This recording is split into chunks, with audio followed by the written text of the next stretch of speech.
Every empire has someone who knows where the secrets are buried. Sometimes that person digs them up. The glass doors of Orion Capital slid open every morning at 7 a.m. sharp. Polished marble floors. Quiet hum of espresso machines. And behind the reception desk, unseen by most, sat Clara Voss, 28 years old, executive assistant to billionaire CEO Richard Kane. Clara's life was predictable. Organize schedules, fetch reports, pour coffee, smile. Everyone thought she was harmless. The kind of woman whose presence blurred into the wallpaper. But what they didn't know was that Clara never forgot a conversation. Every password whispered, every late-night call, every unsigned document. She stored it like ammunition. Power doesn't always sit in the corner office, she'd once told herself. Sometimes it takes notes right outside the door. Richard Kane was the kind of man who turned charm into currency. Handsome, ruthless, and adored by investors, he'd built Orion Capital into a financial empire. But under the surface, he was siphoning client funds into private shell companies, a scheme only 3 people knew about. 2 of them were already gone. The third was Clara. She had stumbled upon it by accident. A misrouted email chain, a spreadsheet with offshore accounts labeled consulting fees. When she confronted Richard, he smiled. "Richard, you're loyal, right, Clara?" Clara, "Of course." Richard, "Then let's pretend you never saw this. Loyalty is rewarded here." And he handed her an envelope with a bonus big enough to buy silence. She took it. But silence for Clara was never the end. It was the beginning. Over the next 3 months, Clara played her role perfectly. She laughed at Richard's jokes, managed his meetings, handled his travel, while secretly recording everything. Miniature mics hidden in pens, encrypted backups on external drives, timestamped screenshots of every forged document. At night, she mapped the entire fraud like a detective chart. Arrows, names, offshore companies, and political donors connected to the scandal. Her reflection in the mirror started to change. Less secretary, more strategist. It happened during the annual Orion Gala, a black tie event attended by government ministers and tech founders. Clara moved silently among the servers, handing out champagne while watching Richard charm investors with his fake philanthropy speech. Then the lights flickered, just once, and her phone buzzed. The automated upload she'd set weeks ago had finished. Every file, every recording, every piece of evidence was now stored in a secure server under her control. She smiled slightly, the kind of smile nobody notices.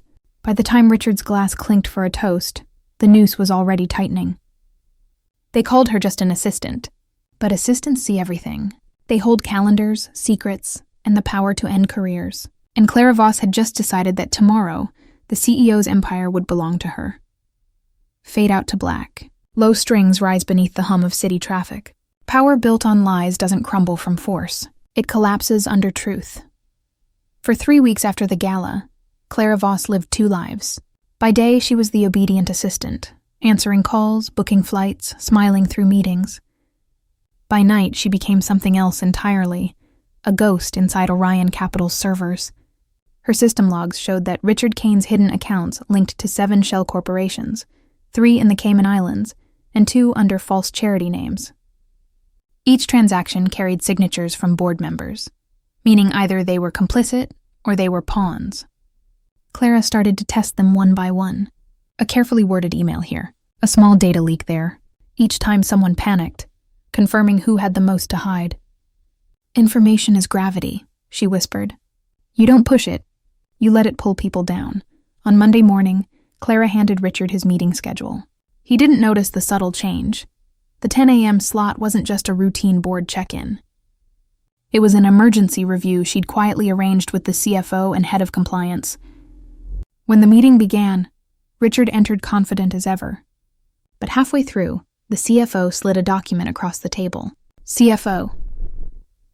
"Richard, we've received a whistleblower report about unverified transfers from Orion accounts."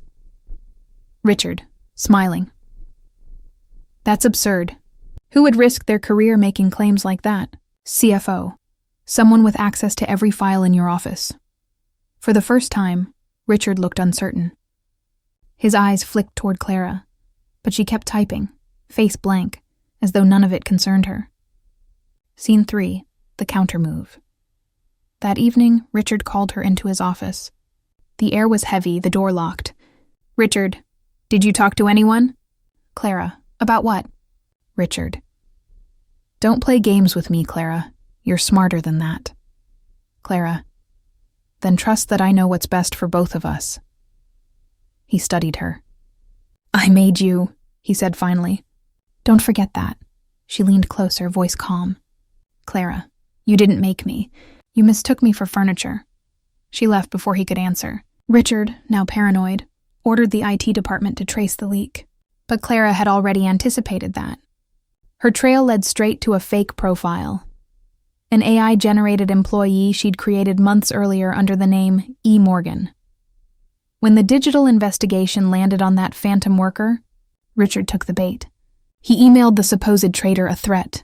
Within 24 hours, that email was leaked to the press, along with screenshots of falsified accounts and transfers, all signed by Richard himself. Every outlet ran the story. Billionaire CEO accused of massive fraud. By Tuesday morning, the company's stock had fallen 37%. Investors were panicking. Board members started calling emergency votes. The next day, cameras swarmed the Orion Tower. Richard arrived in a black car, photographers shouting his name, microphones pushing through chaos. Inside, he stormed through the lobby. Clara sat at her desk as always, typing quietly, ignoring the noise. Richard, you did this. Clara, without looking up, you did this to yourself. He froze. Her tone wasn't defiant. It was absolute. He could see it in her eyes. She had already won. For years she took his calls, his orders, his coffee, but the moment she stopped serving, she became something he could never control. His consequence. The empire of glass he built to admire himself was now a mirror, and she made sure he saw every crack. Camera pans out. Richard watching his own face broadcast on every news screen in the city. Clara walks into an elevator, doors closing with a soft metallic click. When the castle burns, the one who knows the exits becomes the new queen. 3 days after the leak, Orion Capital was a ghost tower. Reporters camped outside. Employees filed out carrying cardboard boxes. Richard Kane had vanished. Rumors said he'd fled to Zurich. Clara sat alone in the executive suite, the sun rising through smogged windows. The board had called her in for continuity support. They still thought she was just the assistant. She was fine with that. Power doesn't announce itself, she thought. It waits to be handed a pen. The boardroom smelled of panic and cold coffee. Numbers on the screen showed a collapse in real time. When the CFO read out the resignations list, half the executives were already gone. Board chair. Someone has to restore order, even temporarily. Clara. I can stabilize operations. I know every account, every client, every contract. Board chair. You're an assistant. Clara. I was. She slides a folder across the table. Now I'm the only one who understands what's left to save. Inside the folder were recovery plans, press responses, and proof that she had already secured major clients under her own temporary signature. They didn't vote. They just nodded. Clara Voss became acting director of Orion Capital at 9:42 a.m. She moved through the office like a surgeon. Departments were split, budgets frozen, new protocols issued overnight. She didn't raise her voice. She didn't need to. Emails began with Permis Voss's instruction. The press coined a nickname, the silent successor. Stock prices stopped falling. Investors returned calls. What no one knew was that Clara was selling off Richard's shadow companies to pay back stolen funds, quietly turning his corruption into her currency of redemption. I'm not saving his legacy, she told herself. I'm erasing it cleanly. On a Friday night, her assistant buzzed in. Assistant, ma'am. Richard Kane is here. Clara. Send him in. He looked older, unshaven, eyes ringed with defeat. Richard, you won. Clara. No, I worked. Richard. You think they'll forgive you for ruining me? Clara. I don't need forgiveness. I need truth on record. She placed a recorder on the desk. Clara. Tell them what you did. I'll make sure the employees keep their jobs. Richard. And if I don't? Clara. Then you'll watch me build Orion into something you'll never recognize. He pressed record. For the first time, he looked tired enough to be honest. That night, news feeds flashed with a pre-recorded statement.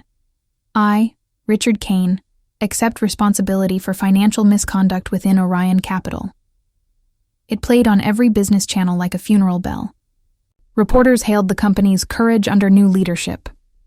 They didn't know the interview had been scheduled and edited by Clara herself. She was never the villain or the victim.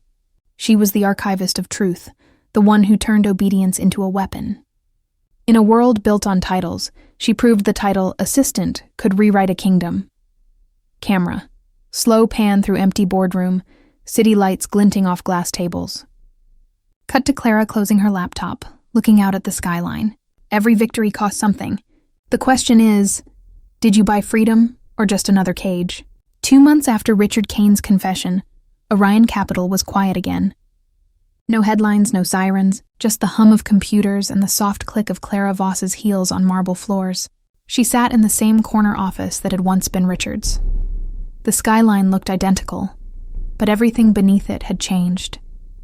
Investors praised her discipline. Employees called her Ms. Voss now, not Clara. The company was thriving. Yet when she turned off the lights each night, she could still see his reflection in the glass.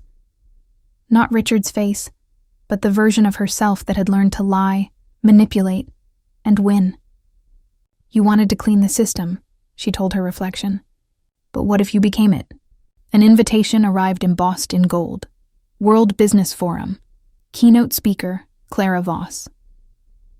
They wanted her to tell the story of resilience and reform. She wrote the speech twice. The first draft glorified strategy and control. The second told the truth. On stage, under the bright lights, she looked out at 1,000 faces. Clara, I didn't rise because of talent alone. I rose because I learned to use silence as a weapon. I saw corruption and mirrored it back. If we want cleaner empires, maybe we should stop rewarding the people who know how to play dirty best. The room stayed silent long after she left the podium. Not applause, thought. Exactly what she wanted. Weeks later, a plain brown envelope appeared on her desk. Inside, a resignation letter with her own name on it, unsigned, and a note in familiar handwriting. Freedom isn't keeping the throne. It's knowing when to leave it. It was from the CFO, the only board member who had understood her plan. She stared at the paper for a long time, then opened her laptop and drafted a company-wide email. Subject: Leadership Transition. Message: I've restored what was broken. Now it belongs to you. She hit send, stood up, and walked out of the building for the last time. The camera follows her through the city at dawn. No entourage, no bodyguards, just a woman carrying a single folder. She boards a train headed south. Through the window, skyscrapers fade into countryside. On her lap, that folder contains the new name of a startup she's funding. Voss Initiative, Ethical Finance AI. You can't erase what you've done, her inner voice says, but you can build something that doesn't need erasing. She smiles for the first time without calculation. She began as a shadow behind a desk. She became the architect of a downfall, and when the world finally bowed to her, she bowed out. Because true revenge isn't staying on top, it's walking away untouchable. Camera pans out. Sunrise flooding the train window, her reflection dissolving into light. Soft piano fades in.